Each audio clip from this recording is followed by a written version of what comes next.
Ikan busuk mula dari kepala. Transparency International Malaysia (TIM) menyokong pendirian Perdana Menteri Datuk Seri Anwar Ibrahim bahawa tindakan akan diambil terhadap penjawat awam yang degil yang terpalit dengan rasuah. TIM berharap kata-kata Anwar diterjemahkan kepada tindakan tegas yang boleh membuahkan hasil yang diinginkan. Ini termasuk accountability yang lebih baik daripada sektor awam, mengurangkan ketirisan akibat rasuah dan meningkatkan pulangan perbelanjaan awam, kata Presidennya Dr. Mohamed Mohan di petik NST Online. Beliau menegaskan sebagai permulaan pelaku yang meneruskan amalan rasuah harus disingkirkan daripada sistem. Mereka yang menyalahgunakan kedudukan perlu ditangani dengan tegas dan sebaik-baiknya dikeluarkan daripada sistem sebagai satu permulaan yang baik. Melihat masa depan, ia boleh membawa manfaat kepada ekonomi negara yang diterjemahkan kepada meningkatkan daya tarikan kami sebagai destinasi pelaburan langsung asing FDI, ujarnya. Beliau berpendapat penekanan Anwar juga tepat pada masanya memandangkan markah Indeks Persepsi Rasuah CPI Malaysia semakin merosot sejak beberapa tahun kebelakangan ini.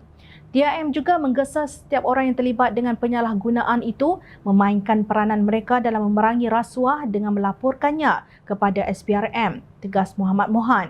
Anwar dalam ucapannya pada program Munajat Ambang Tahun Baru di Masjid Putra di Putrajaya baru-baru ini mengulangi komitmennya untuk menghapuskan perkhidmatan awam daripada sebilangan kecil perasuah yang berdegil dengan amalan jelek mereka yang merosakkan negara. Pepatah Turki menyebut ikan busuk mula dari kepala. Maksudnya jelas, sesebuah organisasi itu tercemar daripada segi integritinya jika pemimpinnya terpalit dengan isu-isu yang mencemarkan. Tidak terkecuali bagi perkhidmatan awam di Malaysia.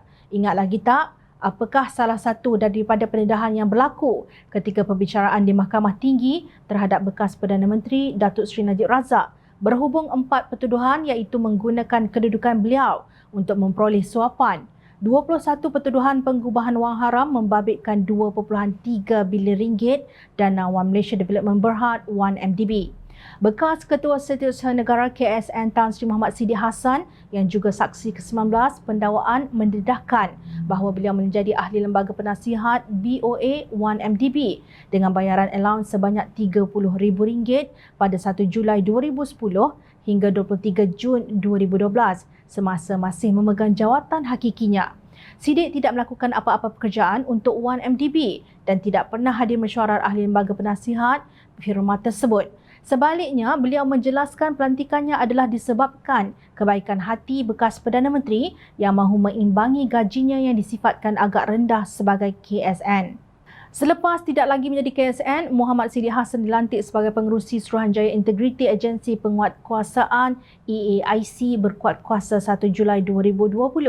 Menurut pejabat Perdana Menteri, ketika itu pelantikan Muhammad Siddiq untuk tempoh 3 tahun yang diperkenan oleh Yang di-Pertuan Agong Al-Sultan Abdullah Riayatuddin Al-Mustafa Billah Shah selaras dengan subsection 5-1 Akta Suruhanjaya Integriti Agensi Penguatkuasaan 2009-Akta 700. Kononnya pelantikan tersebut akan memperkukuhkan pelaksanaan fungsi dan keberkesanan EAIC ke arah memastikan mutu penguatkuasaan yang berintegriti dan efektif dalam kalangan pegawai penguatkuasa dan agensi penguatkuasaan. Kelakarnya, seorang yang pernah makan gaji buta sebagai ahli lembaga penasihat 1MDB kini memegang jawatan sebagai pengerusi EAIC yang bertanggungjawab memantau dan menjalankan siasatan terhadap aduan orang ramai mengenai salah laku penguatkuasa dan agensi penguatkuasaan di bawah Akta Suruhanjaya Integriti Agensi Penguatkuasaan 2009-Akta 700. Difahamkan di bawah EAIC terdapat 21 agensi yang dikawal selia dan antaranya termasuklah Polis Diraja Malaysia PDRM, Jabatan Pengangkutan Jalan JPJ, Jabatan Kastan Diraja Malaysia JKDM dan Agensi Anti Dadah Kebangsaan AADK. Justru tidak hairan jika hari ini ada anggota perkhidmatan awam yang degil dan masih terbabit dalam amalan rasuah. Keengganan Muhammad Siddiq untuk melepaskan jawatannya sebagai pengerusi EAIC walaupun terpalit dengan isu menerima gaji RM30,000 sebulan daripada 1MDB adalah contoh klasik betapa bobroknya sistem tadbir urus di negara ini. Jom channel ingin berkongsi analogi A. Khadir Jassin yang ditulisnya pada 11 Jun 2022 berhubung isu yang sama. Semasa tasik penuh sampai melimpah tebing, ia nampak cantik. Pelbagai kegunaan dan kegiatan boleh dilakukan tanpa halangan dan batasan asalkan tidak melanggar undang-undang dan mengancam keselamatan. Petani menggunakannya untuk pengairan, nelayan untuk menangkap dan menternak ikan, pelancong untuk berkelah dan haiwan untuk mencari makan. Malah orang jahat pun boleh menggunakannya untuk mencapakkan tong tar berisi mayat mangsa mereka macam dibuat oleh Samsung Mafia di Amerika Syarikat. Tetapi sebaik saja airnya surut atau kering terus dan Muhammad Najib tidak berkuasa lagi untuk mengisinya semula, maka timbullah segala macam kekotoran termasuklah yang cuba disembunyikan.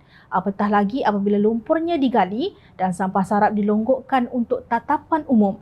Cerita Muhammad Siddiq Hassan yang ketika itu menjadi Ketua Setiausaha Kerajaan dibagi gaji buta RM30,000 sebulan sebagai ahli lembaga penasihat 1MDB tanpa sekalipun dipanggil mesyuarat adalah antara sampah sarap di perut tasik kering itu.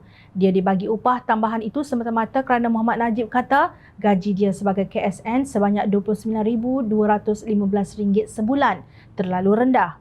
Senarai sampah sarap di perut tasik kering itu berterusan dari Kuala Lumpur hingga ke merata pelosok dunia, berbilion-bilion nilainya. Siapa yang tanggung bebannya kalau bukan rakyat jelata yang membayar cukai? Tasik kering yang perlu di kampus itu sangat luas dan dalam. Kapal selam Scorpion pun boleh disembunyikan bila airnya penuh. Carian Jom Channel pada 4 Januari 2023 mendapati nama Muhammad Siddiq masih tercatat sebagai pengerusi EAIC. Sungguh memalukan. Justru apa yang Perdana Menteri harus lakukan ialah mereformasi EAIC agar ia dapat dipulihkan sebagai badan pemantau berintegriti yang bebas daripada sampah sarap pihak yang diragui amanahnya. Ingat, rakyat sentiasa memerhati.